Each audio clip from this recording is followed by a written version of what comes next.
నేను కూడా మీతో పాటే ఇప్పుడే ఫస్ట్ టైం ఎక్స్పీరియన్స్ చేస్తున్నాను దీన్ని 3Dలో. నిరంజన్ గారు, చైతన్య గారు ఇద్దరు చాలా ఎఫర్ట్ పెట్టి దీన్ని రెడీ చేశారు.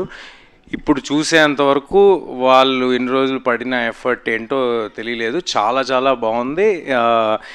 ఇది థియేటర్స్లో మళ్ళీ పిల్లల్ని, ఫ్యామిలీస్ని అందరినీ ఎంతగానో అలరిస్తుందని ఆశిస్తున్నాను, కోరుకుంటున్నాను. నేను కూడా మీలాగే చాలా ఎక్సైటెడ్గా ఉన్నాను థియేటర్స్లో దీన్ని మళ్ళీ ఎక్స్పీరియన్స్ చేయడానికి. నాకేదో అందరు ఇందాక అమృత, హరి, లేకపోతే నిరంజన్ గారు అందరు కలిసి కూర్చుంటే మళ్ళీ ఏదో 10th క్లాస్ రీయూనియన్కి వచ్చినట్టు ఉంది నాకు. But happy memories.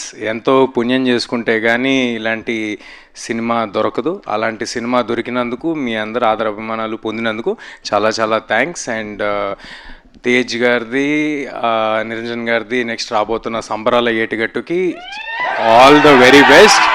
అది ఆల్రెడీ దానికి ఉన్న క్రేజ్ ఏంటో తెలుస్తుంది. So all the very best to the whole team of సంబరాల ఏటిగట్టు ఆల్సో. థ్యాంక్ యూ అండి. June 25th హనుమాన్ 3Dలో రిలీజ్ అవుతుంది. అందరూ తప్పకుండా థియేటర్లో చూడండి. థియేటర్లోనే చూడాలి, 3D కాబట్టి. ఇది కుదరదు కదా, అద్దాలు బయట దొరకవుగా. Okay, thank you.